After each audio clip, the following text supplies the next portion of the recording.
Esse podcast é distribuído pela Central 3. Agora falando sério, hein? Agora falando sério. Essa sexta-feira, agora dia 5, eu e Pedro estaremos lá, hein? Do meio do povo. Festa do Medo e Delírio no Circo Voador, a partir das 20 horas, com DJ Yuri da BS, La Cumbia Artificial, Orquestra Foligriot, Som Gorocossongo e 1 hora de mixtape do Medo e Delírio. Bora lá que vai ser do caralho. Os ingressos estão à venda lá na Eventim. Se você for no Google e colocar festa, Circo Voador, Medo e Delírio, vai aparecer lá. Já foi? Foi lá? Bora. Tá, depois você vai então, pô. Agora bora pra abertura. Olha, eu conheço o Aldo há mais de 20 anos. A sua prática não é diferente do discurso, então um ponto positivo para ele. Ele tem conhecimento das questões nacionais, tem conhecimento da questão das Forças Armadas. Ele é um deputado que respeita, por exemplo, a lei da anistia e nunca fez proselitismo em função do que ocorreu no passado do nosso país. Aldo Rebelo. E aí, Aldo? A justiça brasileira acaba de condenar à prisão, em definitivo, 4 oficiais generais das Forças Armadas. São 4 oficiais de 4 estrelas. Golpistas. 3 generais e 1 almirante. O general Braga Neto já estava preso. Eu sei que o senhor está. Eu que decretei. Os outros serão recolhidos, o almirante Almir Garnier, Conforme eu vinha dizendo. o general Paulo Sérgio e o general Augusto Heleno. O episódio se reveste de muita gravidade. Nós não temos oficiais generais acusados de crime comum. E daí? Eles não roubaram, não desviaram recursos das Forças Armadas. Devem estar tramando o próximo golpe, agora mesmo. Eles receberam a condenação política. Ah, bate a merda, cara. Porra, puta que pariu. Às vezes dá a impressão que é uma revanche tardia de 1964. Porra, vai tomar no cu, porra! Como não se pôde condenar os generais vitoriosos naquele golpe, se inventa um golpe de Estado agora que não foi provado nos autos para condenar 4 integrantes da instituição mais patriótica, mais nacionalista e mais responsável, que são as Forças Armadas. Procura o médico rapidamente, tá o coquetel Pazuello aqui, tá ok, pessoal? E permanece naturalmente circulando livremente pelo país os representantes das instituições que colaboram com organizações não governamentais financiadas do exterior, que bloqueiam o desenvolvimento do Brasil, que sabotam o desenvolvimento do Brasil. Os representantes dessas corporações estão livres. Pode estar havendo, sim, pode, não estou afirmando, ação criminosa desses zongueiros para exatamente chamar a atenção contra a minha pessoa. E qual é a gravidade? Porque isso tem consequência. No momento em que o mundo vive a valorização das instituições militares, quando a Europa aumenta o orçamento das suas Forças Armadas, a China, a Rússia e os Estados Unidos valorizam as suas instituições militares, as nossas são submetidas a um processo de degradação. Se deem ao respeito. Isso não é uma punição individual contra 4 oficiais generais, é uma punição coletiva. A sociedade, mas eu diria sobretudo o alto comando do Exército, tem uma grande oportunidade histórica de justamente se desvencilhar desse passado autoritário. E isso se faz com depurações, isso se faz com reconhecimentos de erros cometidos pela instituição no passado, e se faz com pedidos de desculpas públicas, e se faz também com reformas para que isso não volte a acontecer. Rapaziada, não vai acontecer, gente. Não vai acontecer. E o alto comando agora pode fazer a mesma coisa. E eu acho que é uma grande oportunidade, justamente para atrelar a imagem do Exército à democracia, à legalidade, à constitucionalidade, e não ao golpismo, ao autoritarismo e aos crimes de lesa humanidade. Não vai acontecer, rapaziada, não vai acontecer. Ainda tem uma série de outros passos que precisam serem dados. E que de um grande projeto de reforma dessa instituição. Não vai acontecer, rapaziada, não vai acontecer. É verdade. Puta que pariu! Delírio em Brasília. Vocês percebem a loucura? Legal. Olá, bem-vindos ao Medo e Delírio em Brasília com as últimas notícias do que restou do Brasil. Bom dia, boa tarde, boa noite. Bom dia, porra! Por enquanto. Eu sou o Cristiano Botafogo. Botafogo é bairro, viu, meu filho? Cristiano, seu lixo. Seu lixo. Seu lixo. Seu lixo. Lixo. Seu lixo. Seu lixo. Calma! E Cristiano. Aquele verme maldito. Cristiano, e aí? E o... Brasília, depressão. Como é que chama, gente, o podcast dos caras? E o Medo e Delírio em Brasília. Medo e Delírio em Brasília. Isso. Beijo pra eles. Medo e Delírio, hein? É um programa que, pô, mano, meio duvidoso, né, mano? Porra, seu Medo e Delírio em Brasília, pô. Eu não ouço Medo e Delírio. É escrito por Pedro Daltro. Abraço, Daltro. Meu queridíssimo Pedro Daltro. Um beijo pro Pedro Daltro. Pedro Daltro. Pedro Daltro. Pedro Daltro. Todo mundo sabe quem é. Parabéns a toda a equipe de roteiros. E um beijo pro Pedro Daltro. Pro beijo Daltro. Eu consegui descobrir quem está por trás do Medo e Delírio em Brasília. Eu nem conheço os caras. Esse é o episódio 76 de 2025. Ah, é? Foda-se. Bora passar pano? Não. Tá, mas bora tentar passar um pouquinho menos de raiva? Bora.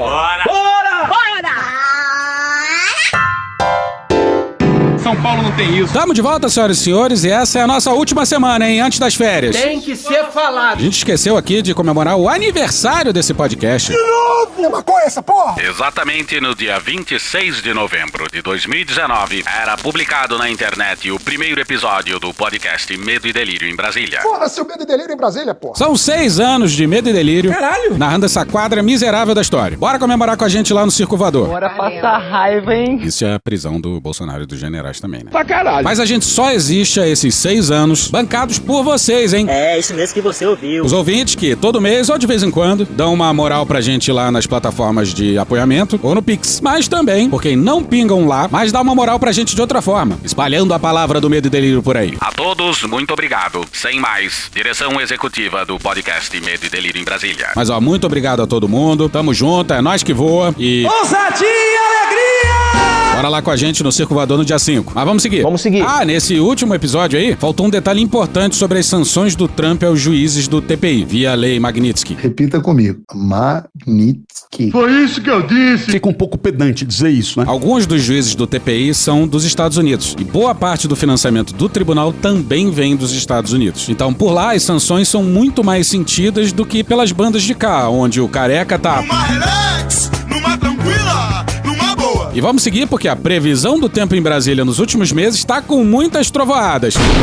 Isso talvez explique parte do mau humor dos presidentes das duas casas do Congresso. Então, em agosto vem a carbono oculto, depois a gente tem a crise do metanol em São Paulo, que não tem a ver com a Polícia Federal, mas só que manteve o assunto segurança pública muito em foco. Aí, em seguida, mega operação do Rio. A nossa operação foi um sucesso. Não. Que, novamente, não é Polícia Federal. E agora, Banco Master. Pra quem não lembra, a Operação Carbono Oculto foi uma investigação que mostrou como o PCC se infiltrou no setor de combustíveis e, mais genericamente, como o PCC se vale da economia formal para lavar dinheiro. Tem mais ou menos esses 4 grandes marcos nos últimos meses sobre segurança pública e 2 deles com a Polícia Federal como protagonista. E alguns deles com interesses bem descritos, pelo menos em reportagens, se não ainda em investigações da própria Polícia Federal, ali ladeando figuras importantes do Congresso. Se gritar, pega Centrão. Ah, o Centrão! Eu sou do Centrão. Eu sempre fui do Centrão. A esmagadora maioria de direita, né? Claro. Aí esse áudio aí da Flávia Tavares no meio é de antes de estourar o mais recente escândalo envolvendo a Refit. E no meio também teve a... É que dá blindagem, né? O Banco Master, em particular, tem a peculiaridade, o Daniel Vorcaro, de ser uma pessoa que transitava muito livremente em grupos variados de poder em Brasília. Uma festa danada. Então, um dos seus sócios, Augusto Lima, havia sido próximo de Rui Costa, era próximo, né? De Rui Costa e Jacques Wagner na Bahia. Porra, que dupla, hein? Que desgraça saber que o Rui Costa vai completar 4 anos na Casa Civil. Sabe? E esses são os nomes da esquerda, ou pelo menos de um partido de esquerda, ou que se diz de esquerda, ou que pelo menos é identificado, vocês já entenderam. Mas fora isso, é todo mundo de direita. 100% de direita. O próprio Vorcaro transitou muito próximo, mais recentemente, de Ibanez Rocha, como ficou claro, né, na transação ali com o BRB. Um grande escândalo. Teve esse investimento grandioso do governo do Rio de Janeiro, Cláudio Castro. Pesquisa no Google, Cláudio Castro Mochila. Topou investir dinheiro da Rio Previdência, mesmo tendo pareceres contrários. Por que será? Pois é, até o Tribunal de Contas do Estado, que não é lá essas coisas, alertou pro absurdo que era colocar dinheiro dos aposentados na porra do Master. Mas o Cláudio Mochila... Mochila, mochila. De criança. Ignorou, claro. Não pode, cara. Presta atenção que isso aqui é importante. E vários fundos de previdência Brasil afora investiram no Master. E são investimentos sem cobertura do Fundo Garantidor de Crédito. Isso não pode. E um deles foi o Fundo de Previdência do Amapá, o que explicaria parte do mau humor do Alcolumbre, para além da indicação do Jorge Messias ao STF. Agora, nos subúrbios do Palácio do Planalto, consolida-se a impressão de que há menos Messias do que Master por trás desse azedume do Davi Alcolumbre. A Amprev, que vem a ser a Previdência dos Servidores do Amapá, colocou 400 milhões no Master. E quem dirige essa entidade é um personagem chamado Josildo Lemos, que é um apadrinhado do Davi Alcolumbre. Olha que legal! Como a gente falou no último episódio, os presidentes das casas do Congresso, Hugo Mota e Davi Alcolumbre, praticamente romperam com o governo, ou pelo menos com os líderes do governo. E romperam também com o Sóstenes Cavalcante, que é líder do PL na Câmara. Mataram um bebê no ventre da mãe para fabricação de cosméticos. E nem fudendo, essa postura do Alcolumbre tem a ver só com o fato de não ter recebido uma ligação do Lula avisando sobre a indicação do Messias ao STF. Ciúmes de homem é foda. Ele alega que o presidente deveria ter avisado antes de levar o nome do Jorge Messias à vitrine. Eu tô mandando o Messias junto com o papel. Ora,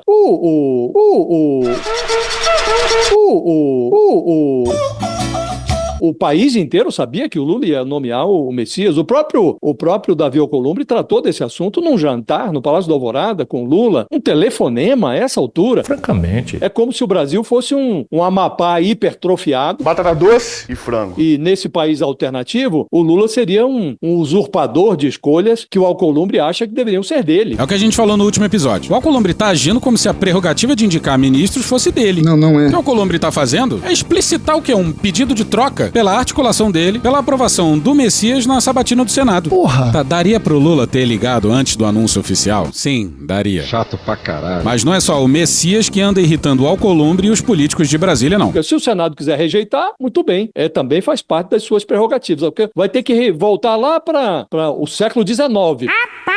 Porque a última vez que houve rejeição de nome para o Supremo foi lá, no século XIX. É improvável que ocorra, mas o Alcolumbre está fazendo esse jogo. É preciso saber o que está por trás. Na suspeita do Palácio do Planalto é que por trás disso está a investigação em relação ao Banco Master. E sabe quem tá trabalhando pesado pela aprovação do nome do Messias? Uma dupla bem conhecida pelas bandas de cá, hein? Tanto... terrivelmente evangélico. Quanto... Nunes Marques!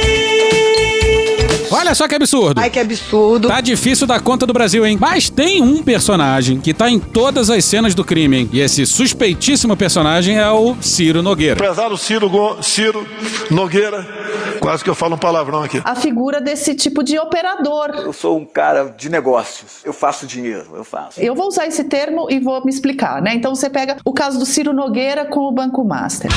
O Ciro Nogueira, veja, aqui não se trata de denúncia, de nada encoberto. O Ciro Nogueira, recentemente, no Congresso, operou no sentido de advogar pelos interesses do Master, de propor emendas que favoreceriam, se não diretamente, mas muito proximamente, o próprio Banco Master. Emendas, no plural. Mais pra frente elas voltam. Atuou para blindar uma CPI Blindagem, né? que poderia ter investigado e deflagrado toda essa atuação duvidosa e agora sabemos, talvez criminosa, do Banco Master antes e tudo mais. Então ele cumpre esse papel. E o nome do Ciro Nogueira aparece tanto nesses escândalos que... Isso aqui é mais um processo, tá? Quem fala que é um advogado. Já, se eu não me engano, é o segundo ou o terceiro do Ciro Nogueira contra o ICL. Quem falou aí foi o Leandro Demore no ICL. E o ICL vem bem demais cobrindo o Ciro Nogueira, hein? E o mais inacreditável é que tem site de esquerda se alinhando ao Ciro Nogueira... Não, brother. Pra bater no Demore. Como assim? Esse aqui chegou agora, tá fresquinho, esse processo aqui. O autor é o Ciro Nogueira. Tem que meter um processo nele. As pessoas dizem, mas não adianta processar porque não dá nada. Escuta, meu filho, o processo não vale pela sentença final do juiz, mas pelo próprio processo.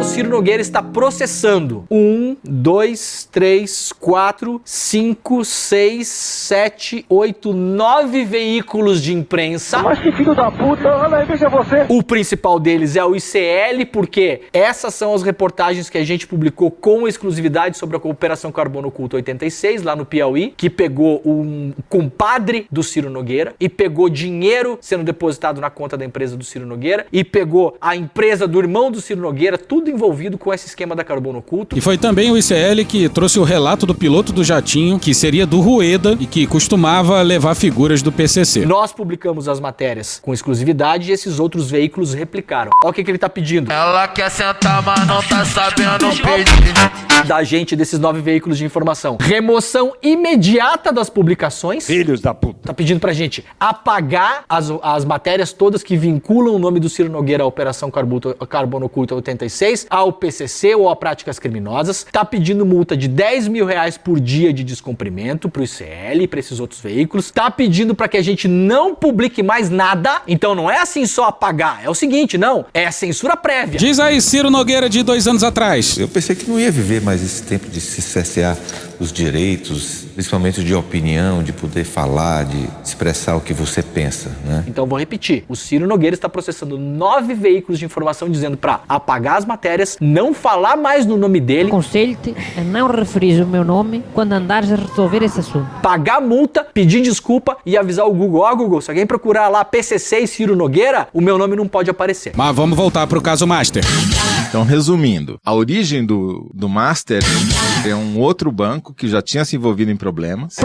Era um tal de Banco Máximo e que se enrolou com dinheiro de fundo de previdência de servidor público. O Vorcaron mudou o nome e... Ele consegue finalmente, durante o governo Bolsonaro, autorização para funcionar. Começa a fazer aplicações muito rentáveis demais, tendo ativos ou que não existiam de verdade, ou que eram podres, porque eles têm um monte de empresa falida ali que ele diz que vai reestruturar, que seria a base, o capital dele. Entra em dificuldade, tenta vender no mercado, não consegue. Aí, não dá certo no mercado, porque ninguém é louco de comprar um banco nessa situação. E aí, como você contou, 2 políticos extremamente bem relacionados em Brasília e na Faria Lima entram na operação. E aí, entra em ação, entra em cena a política. E, em particular, eu me refiro aqui ao Antônio Rueda, presidente do União Brasil, e o Ciro Nogueira, presidente do Partido Progressista, que juntos formam a Federação Upside Down, a Federação Up. Isso aí é o creme de la creme do Centrão, hein? A redução de Centrão, que de centro político não tem nada, né? Não tem. A gente vai falar sobre essas figuras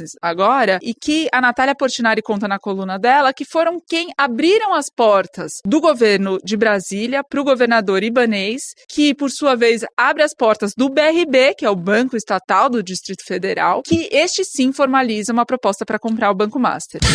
Não foi só a apresentação do Ibanez e tentar convencer o governo do Distrito Federal através do seu banco estatal comprar o banco, que era também super esquisito, né? Como o Ciro Nogueira, presidente do PP, nomeia um deputado do seu partido, Cláudio Cajado, para no meio desse rolo todo, em que o Banco Central estava investigando o Master, resgatar das profundezas dos escaninhos da Câmara dos Deputados um projeto de lei de 2021 de um deputado da oposição ao Bolsonaro, que previa a possibilidade de a Câmara dos Deputados empichar os diretores do Banco Central. O Banco Central do Galípolo estava embarreirando e lá foi o Centrão tentar tirar a autonomia do Banco Central. Um instrumento de pressão explícita. Conteúdo explícito? Não só o Cajado apresenta um requerimento de urgência para esse projeto de lei que estava lá morto, ressuscita ele, como ele é aprovado com os votos dos seguintes deputados: do Dr. Luizinho, que é o líder do PP, do líder do MDB, o Isnaldo Bulhões, do líder do União Brasil, que é o Pedro Lucas Fernandes, do líder do PL, o Sóstenes Cavalcante, e do líder do Republicanos, o Gilberto Abrão. Ah, o Centrão! Quer dizer, é o arenão inteiro fechado para aprovar a urgência de um projeto que cria uma pressão enorme sobre o Banco Central. O mesmo Banco Central que 2 dias depois, 1 ou 2 dias depois,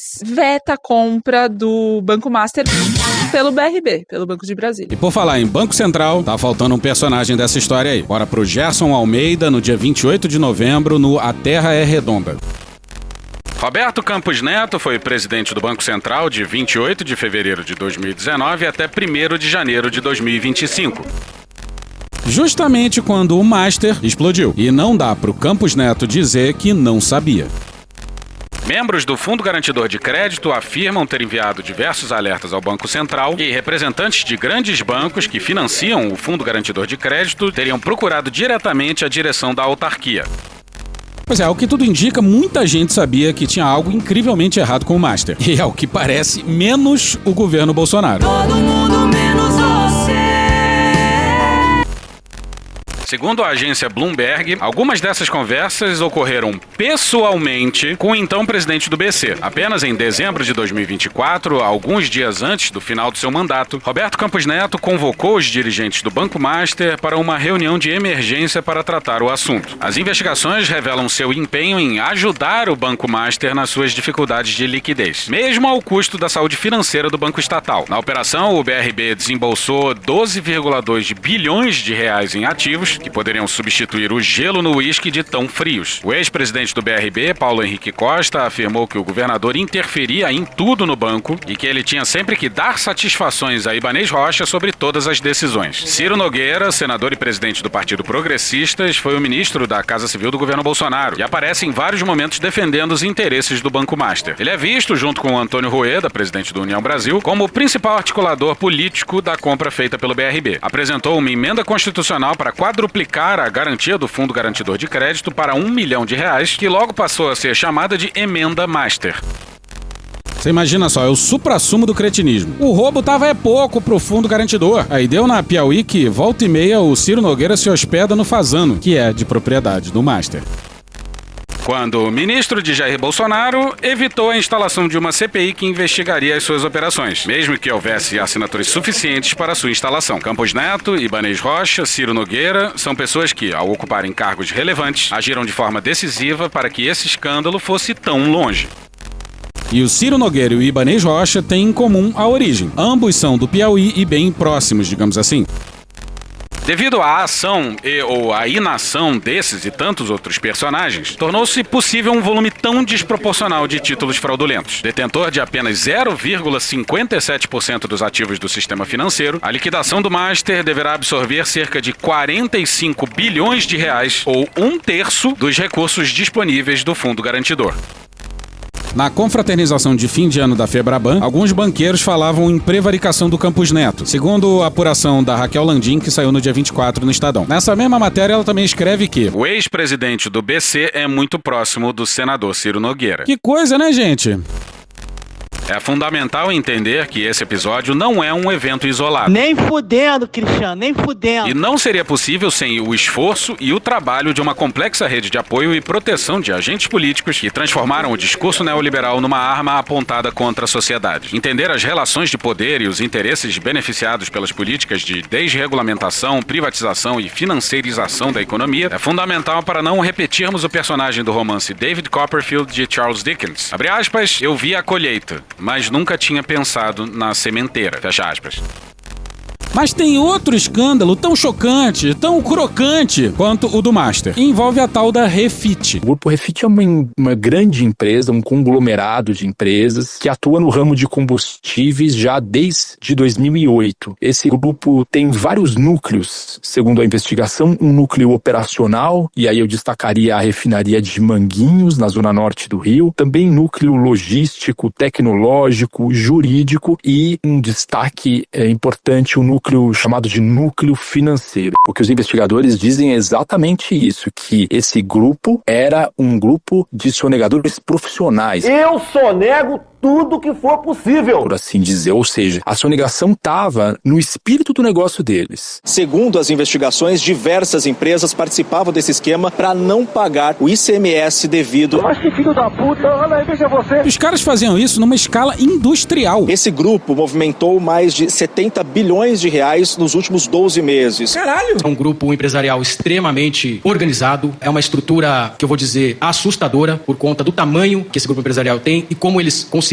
atuar nesse país sem qualquer grandes problemas. Era muito bem organizado. Essa organização não tem em São Paulo, hein? São Paulo não tem isso. O esquema de corrupção da Refit era anotado numa janela de vidro. E você tem as fotos dessas anotações, as imagens que foram obtidas pelo blog do Guedinho mostram anotações em janela de escritório na Cinelândia, no Rio. Rio. E com uma vista maravilhosa. E que visual, hein? São Paulo não tem isso. Aterro do Flamengo, Pão de Açúcar no fundo, Baía de Guanabara, pô, maravilhoso. Os investigadores estão chamando o local de escritório da corrupção. Lindo! Isso ali é a Cinelândia. A vista é maravilhosa da Cinelândia. E o que a gente está vendo é uma janela, caneta pilô, em que eles vão anotando. Tinha assim, é o dashboard do crime. O que é o dashboard? É um painel em que você coloca um monte de dados e vai acompanhando. Na janela, meus amigos, escrito no vidro da janela. Só pode ser uma piada, hein? Mas tirando a inacreditável organização, isso aí parece esquete do governo Verde-Oliva. Negócio anotado na janela. É inacreditável! Tinha uma lista de pendências. E repara num dos itens.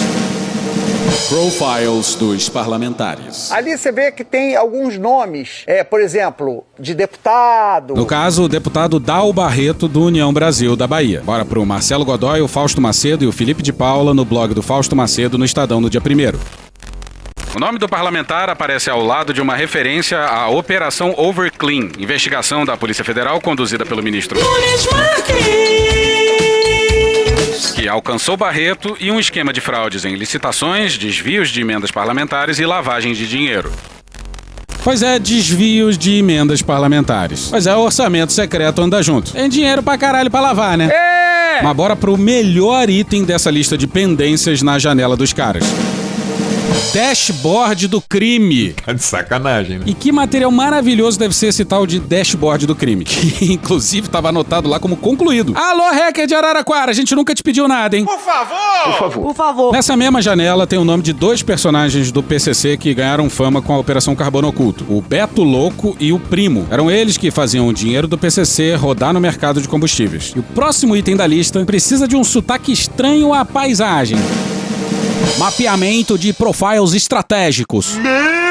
Mas também tinha mapeamento dos procuradores estaduais. Um grande escândalo. Mapeamento de secretarias. Um grande escândalo. E mapeamento de ministérios. Um grande escândalo. Era um grande levantamento da porra toda. E que nem no caso do Banco Master, meio que todo mundo sabia que tinha algo incrivelmente errado também com a Refit. Assim como o Master entregava retornos muito mais altos do que a concorrência, a Refit vendia combustível muito mais barato que o mercado. Suspeito. Em setembro, a Agência Nacional do Petróleo interditou a Refit. A fiscalização encontrou indícios de que a refinaria não refinava combustível. É o quê? Mas isso é enganar. A suspeita era que ela importava gasolina já refinada como outro derivado de petróleo que tem impostos mais baixos. Agora, o tamanho do rombo ficou claro. Arrombado. Refit é uma das maiores sonegadoras do país, sonegou em torno de 26 bilhões de reais. São 10 bilhões de reais só no Rio de Janeiro, 9,6 bilhões de reais em São Paulo. São Paulo tem isso. O governador de São Paulo, Tarcísio de Freitas, dimensionou o prejuízo para o Estado. É como se a gente tirasse da população, subtraísse da população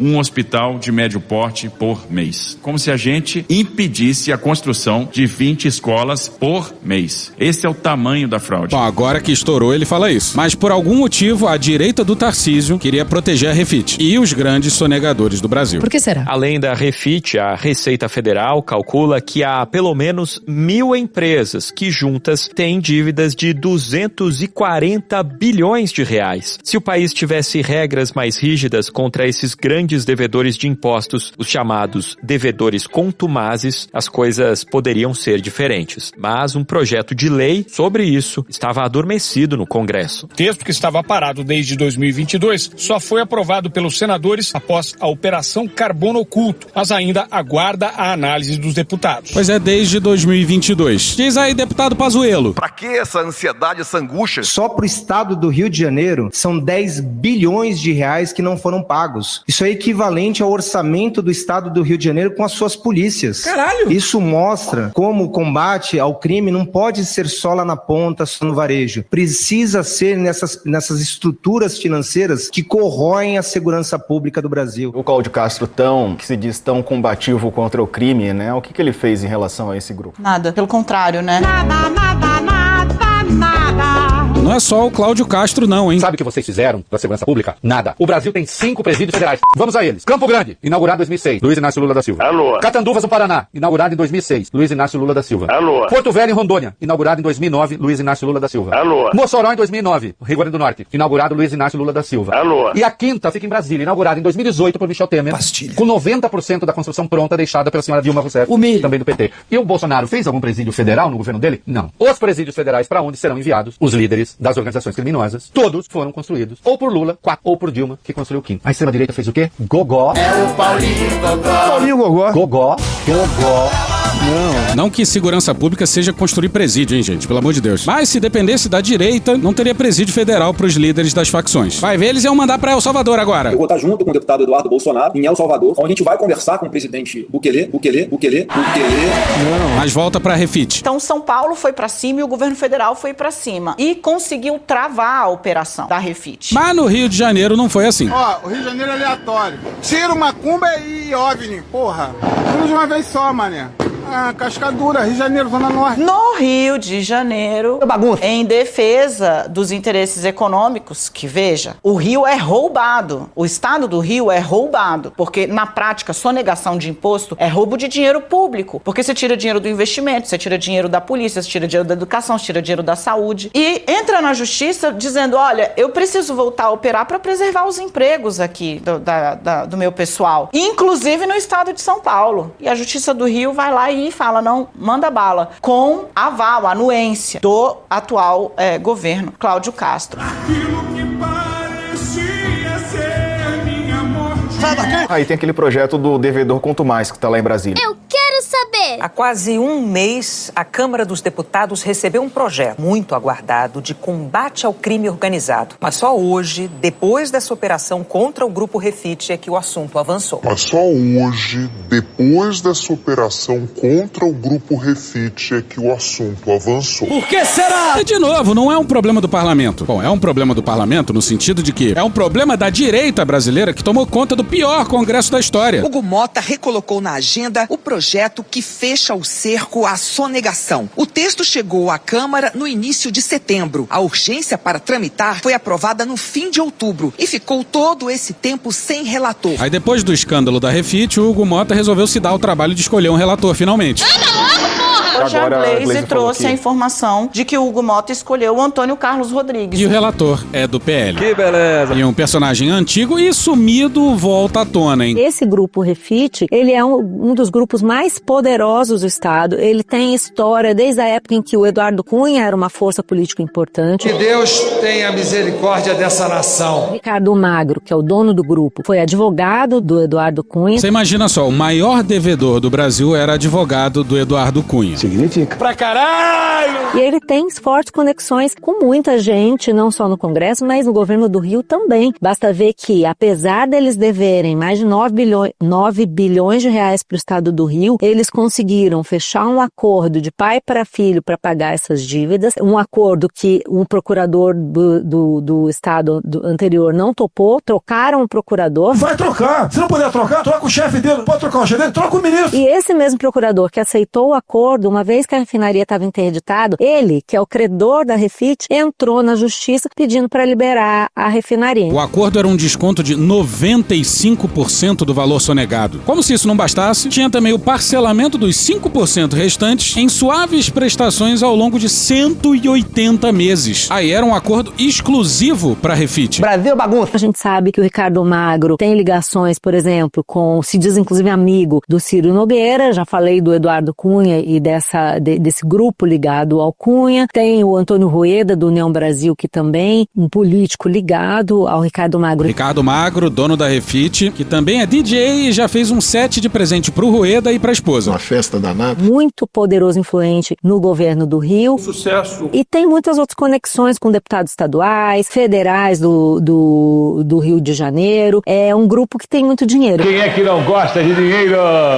Quando você tem muito dinheiro, né, ele tem influência na ANP, é sabido isso, há diretores da ANP que são ligados a ele. Então é bem difícil, né, você combater uma fraude, uma sonegação desse tamanho, quando você tem tantas ramificações e dentro do próprio poder público, né? É uma merda. Quer dizer, então a gente pode fazer alguma correlação com essa demora do Congresso em encaminhar esse projeto, já que o grande devedor contumaz no país tem conexões políticas. Exatamente. Certamente. Não posso ver outra razão que não essa. Não tem. Nós estamos falando em austeridade fiscal, melhorar a arrecadação, em combater crime organizado e segundo o Ministério Público de São Paulo, a gente está falando aí de uma quadrilha, de um crime, de uma organização criminosa. Não há por que você não fazer um projeto desse. Só tem razão. Você está tentando proteger alguém. Suspeito. Em algum episódio nosso passado aí, a gente contou como Ciro Nogueira teve jantando em Nova York com empresários ligados ao tal do Ricardo Magro. Bora pro Guilherme Amado e o João Pedroso de Campos no dia 3 de julho de 2024 no Metrópolis.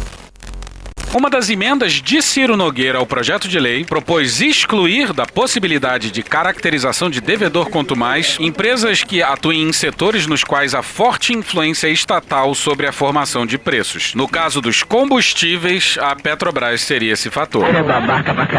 A outra emenda de Nogueira tratou de propor que, em setores fiscalizados por agências reguladoras, como de combustíveis, por exemplo, as agências façam uma avaliação da qualidade do serviço das empresas. Aí, como é o Centrão que indica boa parte dos nomes das agências reguladoras, tem tudo para não dar certo. Conforme a proposta, além do aspecto tributário, essa avaliação pelas agências reguladoras seria levada em conta para caracterizar um devedor contumaz. Abre aspas, especialmente nos setores essenciais, fecha aspas. Assim, mesmo uma empresa com dívidas bilionárias poderia ficar fora do enquadramento pela lei e da aplicação das penas, contanto que uma agência reguladora avalie bem seus serviços. Tudo em nome do, abre aspas, compromisso com a proteção ao consumidor, fecha aspas, como justificou o senador. E nessa nossa última semana, esse vai ser um episódio um cadinho mais curto.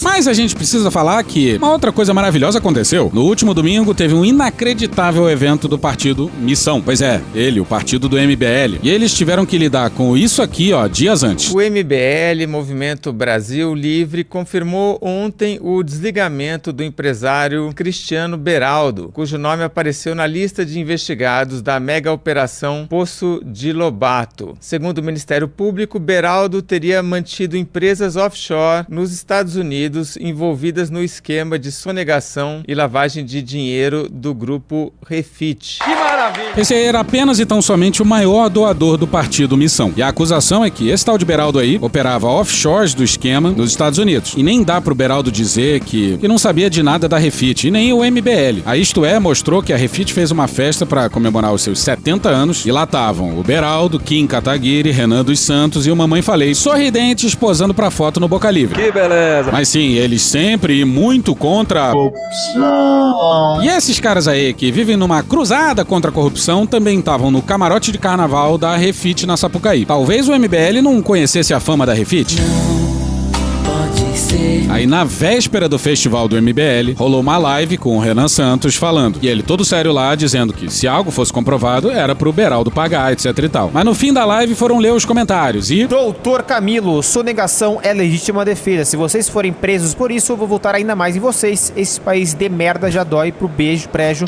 Vocês são a última aposta. Bora, doutor Camilo. Bora, doutor Camilo. Bora, doutor Camilo. E acabou. Episódio mais curto. Rezem aí pra gente não fazer um episódio inteiro sobre o novo partido do MBL, o Missão, hein? Não. Deus me livre. Deus me livre, eu tenho medo. Deus me livre. Deus me livre. Tchau pra vocês. Vem, pianinho. E hoje a gente fica por aqui. Esse episódio usou menos áudio do que o normal, porque afinal é um pouco mais curto. E agradecemos a todas as pessoas que trabalharam para fornecer esse áudio, fazer com que ele chegasse até nós. Obrigado a todo mundo que captou, selecionou, editou, fez o tratamento do áudio, publicou, coletou, recortou e fez com que eles chegassem até aqui. Vocês são heróis do áudio. Mas sério, gente, a festa vai ser do caralho lá no Circo Voador. Salvador. Começa às 8 horas da noite. Sexta-feira agora, dia 5. Vai ter uma mixtape que tá muito boa do Medo e Delírio. Lacúmbia Artificial tocando Pero no Jaê e outras pérolas do universo da cúmbia. Folie Griot Orquestra, que vai estar fazendo o último show. Som Gorocosongo. DJ Yuri da BS. Bora lá, porra, fazer essa bagunça. Comemorar as coisas que tem que comemorar sim. Dá pra comprar ingresso na hora também, mas se quiser comprar antes, tá lá na Eventim. Ah, e a promoção da loja do Medo e Delírio, com o cupom MEDO20, que tá dando 20% de desconto na loja inteira. Na loja inteira. Vai continuar até o domingo, dia 7, hein? Últimos dias, então. Só ir lá no loja.medodelirioembrasilha.com.br. É isso, muito obrigado a todos e até a próxima. Thank you! Se quiser e puder, pinga um lá pra gente no apoia.se/Medo e Delírio, no patreon.com/Medo e Delírio em Brasília, na Orelo ou no Pix Medo e Delírio em Brasília@gmail.com. Porra, doação ao caralho, porra. Não tem nem dinheiro pra me comprar um jogo de videogame, moro, cara? Assina o nosso feed no seu agregador de podcast favorito e dá uma olhada nas nossas redes sociais. E também no loja.medoedelirioembrasilha.com.br. Eu sou o Cristiano Botafogo, o Medo e Delírio em Brasília é escrito por Pedro Daltro e produzido pelo Guilherme Gandolfi, @GuiFrodo nas redes sociais. Bora passar pano? Não. Mas bora passar menos raiva? Bora!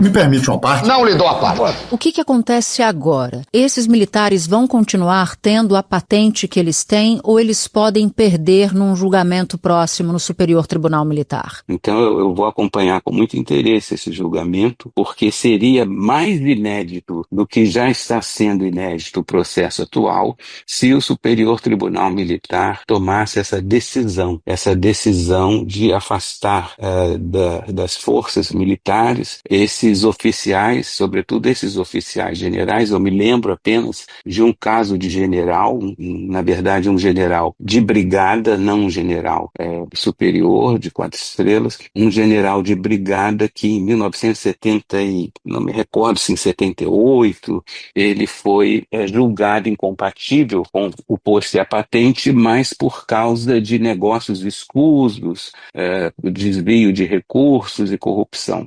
Então seria realmente muito inédito que isso acontecesse. Acabou? Não. Olhe com um pouquinho mais de humanidade pela família das vítimas.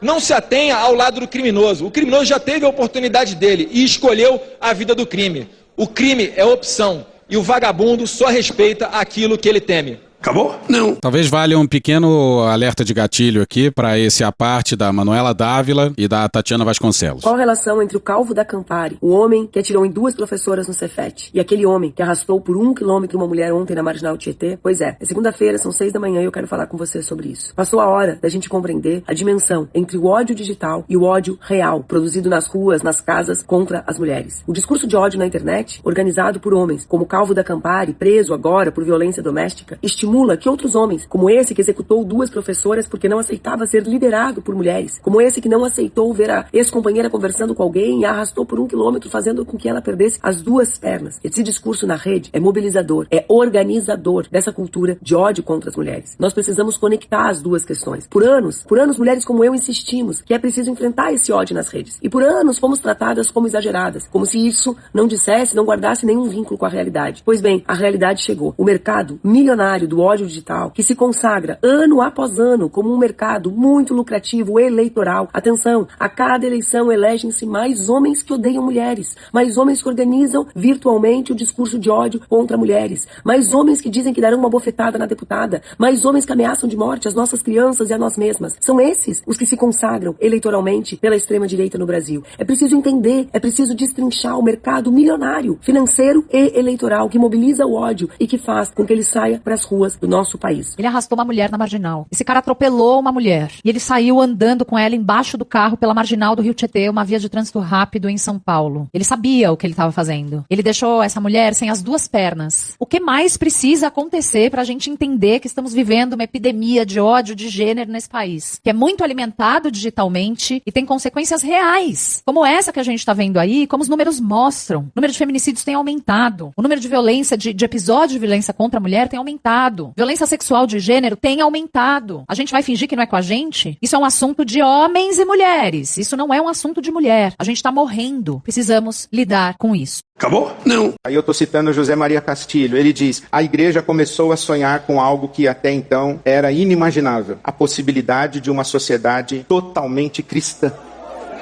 E então eles organizaram uma bancada e foram buscar espaço político em Brasília. Essa ideia de que a igreja, por sua força numérica, por seu poder econômico, influência na arena pública, ela vai influenciar pela força do Estado a sociedade para realizar a utopia do evangelho, é uma traição ao evangelho de Jesus. O sistema dá risada de quem deseja crescer dentro dele, porque o que importa aqui é que o sistema permaneça. Aí chega Jesus e ele diz: eu não quero seu lugar no sistema, eu quero dissolver o seu sistema. Eu quero um lugar onde as pessoas que têm autoridade não dominam, não governam, não controlam, não se impõem pela força. Eu quero um lugar onde a espiritualidade não seja mágica, não seja bélica, seja ética. Eu quero um lugar de reconciliação, de paz. Eu quero um lugar onde os olhos de todos se voltem prioritariamente para os pobres. Esse é o reino de Deus. A utopia do evangelho é o reino de Deus. Esse é o Brasil que eu quero. Acabou? Não. Eu conversei com, por exemplo, com vários economistas, mas eu conversei com Mansueto Almeida, que é do BTG Pactual, e ele estava dizendo o seguinte, a gente começou a analisar os números do começo do ano e do final do ano, né? No começo do ano, os economistas estavam achando que a inflação seria de 6%, ela está em 4,4%, dentro do intervalo de flutuação da meta, e pode cair, terminar o ano até um pouco mais baixo do que isso. Mas a inflação de alimentos é que é impressionante. A previsão dos economistas era de alguma coisa como 8 ou 9% a inflação de alimentos. Vai terminar o ano em 1,35%. 1,35%.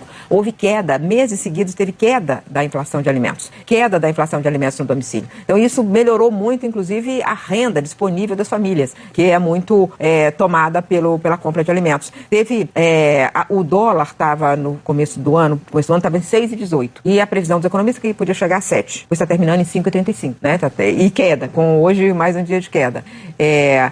A previsão óbvia a ser feita pelo livro-texto se os juros vão subir tanto, vão ficar em 15%, 10% de juro real, a economia vai ter uma recessão forte. E a economia não entrou em recessão. Essa semana vai ser divulgado o PIB do terceiro trimestre, deve dar alguma coisa como 0,2 positivo, mas vai ficar ali em torno de 0. Não é um resultado muito bom, mas era um mês que todo mundo achava que ia dar um resultado negativo forte. E a economia termina com 2%. Mas você me chamou a atenção para o que está realmente desafiando os economistas. Como é que com juros reais de 10% e juros nominais de 15%, o desemprego pode melhorar. E melhorou. Tanto que o dado divulgado na semana passada, e que terminou em outubro... São históricos, né? O trimestre terminado em outubro foi 5,4%. É o menor número da série histórica. Tem dois tipos de análise que eu vi ontem. Um falou assim, vem cá, mas tá assim porque teve muita gente que saiu do mercado de trabalho. 400 mil pessoas saíram do mercado de trabalho. E o CAGED, que mostra o emprego formal, tá muito fraco. Então, pessoas deixaram de... Elas saíram do mercado de trabalho, não estão procurando emprego. Aí o outro economista falou, não estão procurando emprego, mas não entraram em desalento. Isso não é desalento. Elas saíram, muitas vezes, porque a renda da família melhorou e uma pessoa deixou de trabalhar para estudar. Acabou? Não. Acabou sim. Acabou? Acabou. Acabou. Porra, acabou!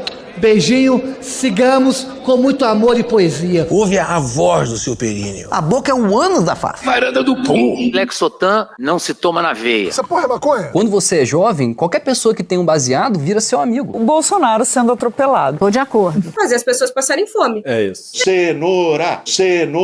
Mais ou menos isso. Que porra é essa aqui? É maconha essa porra? Quem fuma 200 baseados? Muita gente.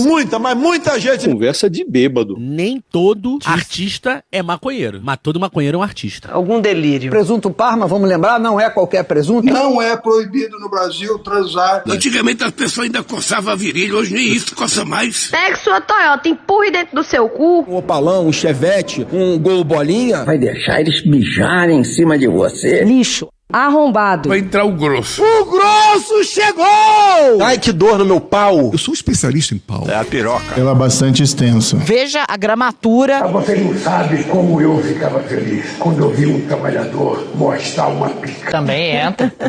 Cadê os machos? Eles têm um pênis. Pistolão bonito, né? Há controvérsias. Contém ovos. Não esqueça de lavar os testículos, a virilha e o ânus. 95% da população mundial faz errado a limpeza do ânus. Ânus. Os galináceos têm pênis. Tem graça esse final? Não, né? Desculpa. Espera um pouco, querido. Espera só um minuto. Só um minutinho. Estamos esperando aí. Calma, relaxa. Pronto, tá bom. Era isso? Acorda, vagabundo! Acorda! Obrigado, minha gente! Deus proteja a todos. Sejam felizes. Um abraço. Deus proteja a todos. E os ouvintes continuaram indicando podcasts por causa do dia do podcast, que foi na semana passada. O pessoal animou, né, com esse assunto. O Rodrigo Bernardo indicou aqui Medo e Delírio em Brasília, o Calma Urgente e o Foro de Teresina. Do Jazz comentou Petit Jornal e o Assunto, também eu sempre escuto.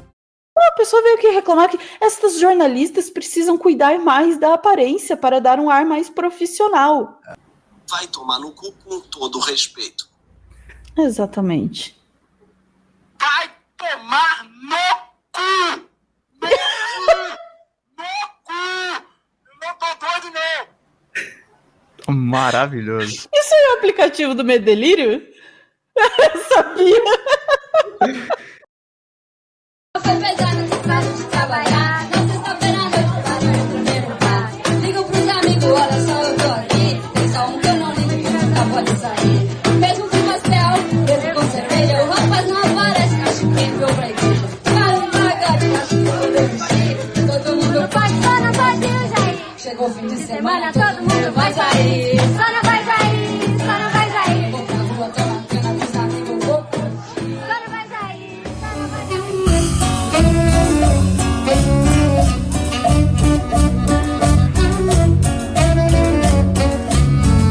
Llegó el fin de semana, todo el mundo va a salir, pero no va a ir, pero no va a ir. Con los amigos por la calle, un traguito presumir, pero no va a ir, pero no va a ir. Llegó el fin de semana, todo el mundo va a salir, pero no va a ir, pero no va a ir. Con los amigos por la calle, un traguito presumir, pero no va a ir, pero no va a ir. Se acaba la semana, ya no quiero trabajar, es viernes por la noche, yo me voy a emborrachar. Llama a los amigos, dicen que estoy aquí, pero a uno no lo llamo porque no puede salir. Hoy toca cerveza, el muchacho ¿dónde está? Ahora por una iglesia, ya no baila cumbia porque se va a morir. Todo el mundo puede pero no puede